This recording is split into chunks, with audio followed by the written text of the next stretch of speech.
జై శ్రీరామ్. శ్రీమాత్రే నమః. శ్రీ గురుభ్యో నమః.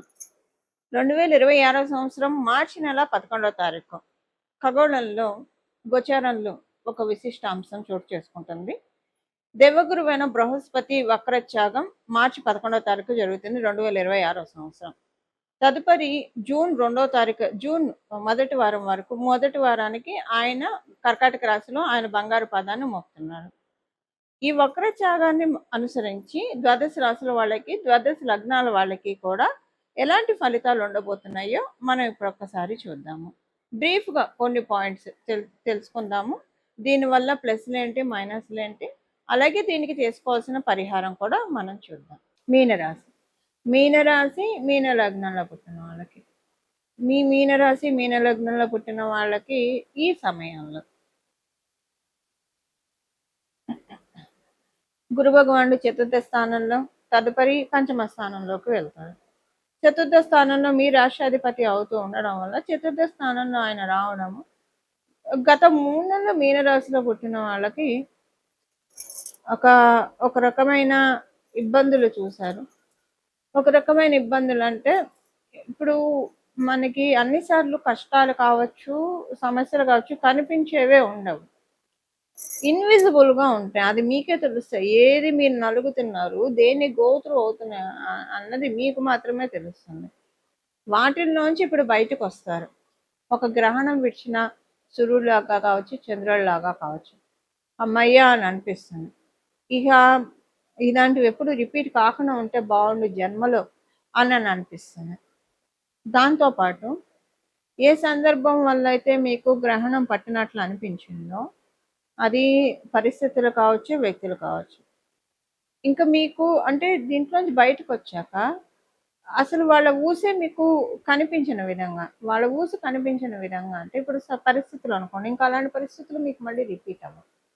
వ్యక్తులు అనుకోండి, వాళ్ళ ఊసు వినిపించదు అని అంటే మీకు వాళ్ళకి సయోధ్య కుదురుతుంది అన్నమాటకు కాదు, ఎవరికి వాళ్ళు క్వైట్ అయిపోతారు, అంతే, అంతకు మించి ఉండేది. అలాగే మీకు ఏదైనా ఒక విషయంలో మీరు ఏదైనా ఇబ్బంది పడుతూ ఉంటే దాంట్లోంచి బయటకు వస్తారు. ఇంకా ఇబ్బంది ఫర్ ఎవర్ సెటిల్ అయిపోయినట్టే మీకు అనిపిస్తుంది. కానీ ఎక్కడో ఒక చిన్న ఇన్సెక్యూరిటీ ఉంటుంది. ఎంత అనిపించినా ఇది మళ్ళీ నమ్మడానికి లేదు, ఇది మళ్ళీ రిపీట్ అవుతుందేమో అని. అంటే ఇప్పుడు ఫైనాన్షియల్గా మనం ఎంత సంపాదిస్తూ ఉన్నా, కెరియర్లో ఎంత బాగా ఉన్నా, రాబోయే రోజుల్లో ఎలా ఉంటుందో, కండిషన్స్ ఏమన్నా మారుతాయేమో, ఇలాంటి భయం ఉంటుంది కదా. అలాంటి ఇన్సెక్యూరిటీ అయితే కొంచెం ఉంటుంది, అంతే. అంతకు మించి వచ్చిన ఇబ్బంది ఏం లేదు. గురుబలం చక్కగా ఉంది ఈ సమయంలో. 3 నెలల తర్వాత గురుబలం బాగా పెరుగుతుంది. లిటరల్ గురుబలం అంటే ఏంటో మీరు 3 నెలల తర్వాత చూస్తారు. అప్పుడు ఇంకా చాలా మంచి ఫలితాలు చూస్తారు మీరు. ఈరోజు చెప్తారు కదా తినబోతూ రుచులు ఎలా అని. ఒక 3 నెలలు ఆగిన తర్వాత అన్నీ కూడా చక్కటి శుభ ఫలితాలు తీసుకోవడానికి అవకాశం చక్కగా ఉంది. ఈ సమయంలో మీరు ఫైనాన్షియల్ మ్యాటర్స్లో కొంచెం జాగ్రత్తగా ఉండాలి. ఫైనాన్షియల్ డీలింగ్స్ ఆచితూచి చేయాలి. మీరు ఎందులోన్నా పెట్టుబడి పెట్టేప్పుడు కావచ్చు, లేదా ఎవరికైనా చేయబదులు ఇవ్వాలన్నా, ఏదైనా సరే 1కి 2 సార్లు క్యాలిక్యులేట్ చేసుకొని చేయండి. తర్వాత ఫైనాన్షియల్ మ్యాటర్స్లో ఏదన్నా మీకు అంటే ఇది మళ్ళీ ఈ విషయము విద్యార్థులకి ఫైనాన్షియల్ మ్యాటర్ అనేది అప్లికేబిలిటీ ఉండదు. అలాగే మీకు సీనియర్ సిటిజన్స్కి అప్లికేబిలిటీ ఉండదు. సీనియర్ సిటిజన్స్ అయినా ఫైనాన్షియల్ వ్యవహారాలు నడిపే వాళ్ళు అయితే చూసుకోవాలి కాస్త. విద్యార్థులకైతే ఈ పాయింట్ అప్లికేబిలిటీ ఉంది. సో కొంచెం చూసుకోండి. బట్ ఏదైనా మీరు ఆరోగ్య సమస్యల్లో నలిగిపోయి ఉన్నాయి 3 నెలలు, టెన్షన్తో నలిగిపోయారు, ఏవైనా దేనికైతే టెన్షన్ పడ్డారో, దేనికైతే నలిగిపోయారో ఆరోగ్యరీత్యా, మానసికంగా, వాటిల్లోంచి బయటపడటానికి చాలా అవకాశం ఉంది.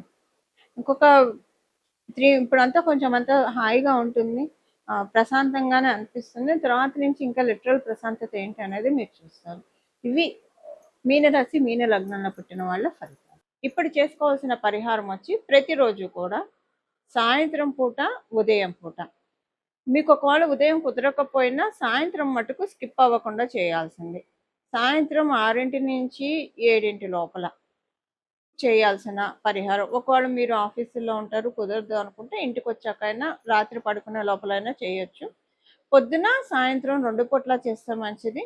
కుదిరిన వాళ్ళు, అవకాశం ఉన్నవాళ్ళు ఉదయాన్నే 6 నుంచి 7 లోపల, అలాగే సాయంత్రం 6 నుంచి 7 లోపల. అది కుదరని వాళ్ళు మీరు ఎప్పుడైనా సరే ఉదయాన్నే మీరు స్నానం చేసిన తదనంతరం చేయండి.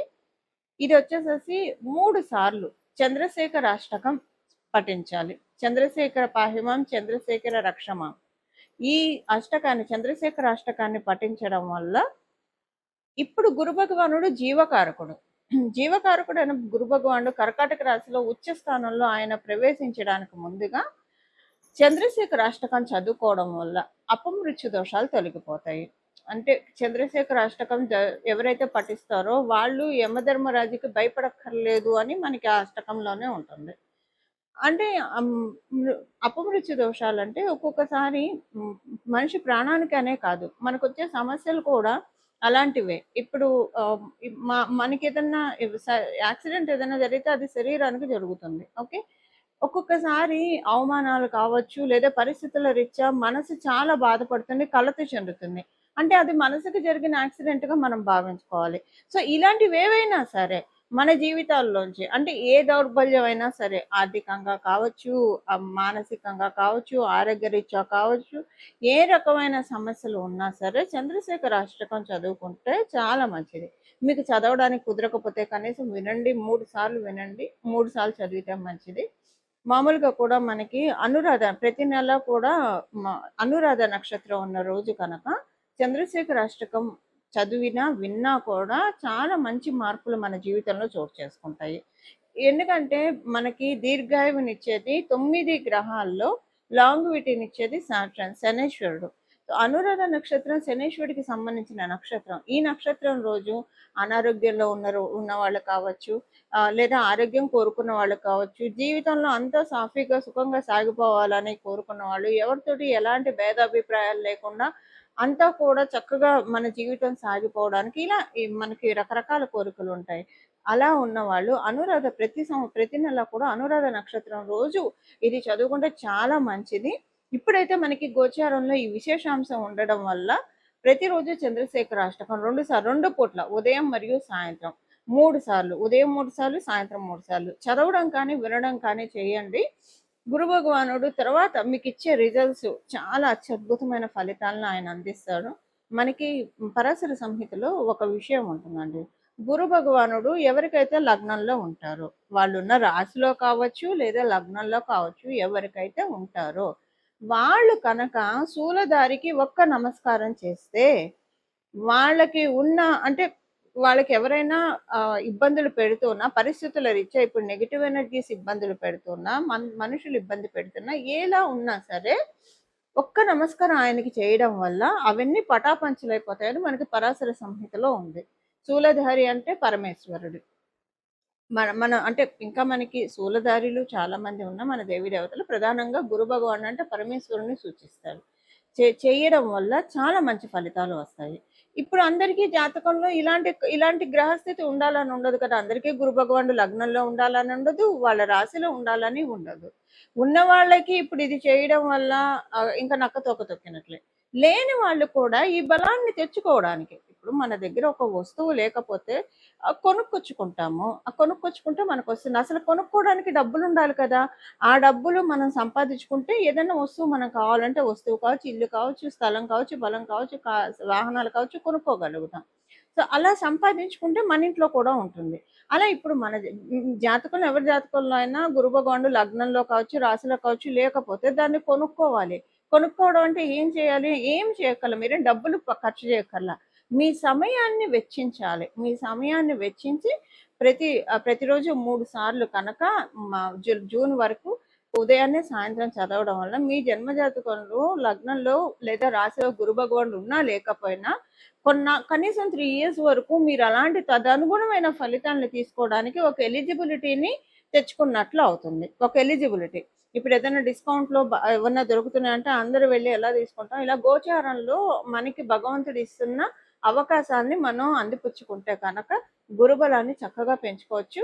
ఇప్పుడైనా కదా, నేను మళ్ళీ ఇంకొకసారి చెప్తున్నాను, ప్రతి నెల అనురాధ నక్షత్రం ఉన్నప్పుడు కూడా చంద్రశేఖర అష్టకాన్ని 3 సార్లు ఎవరైతే చదువుతారో, శ్రద్ధతో భక్తితోటి చదువుతారో, వింటారో వాళ్ళకి చాలా అంటే చాలా ఉత్తమమైన ఫలితాలు వస్తాయి.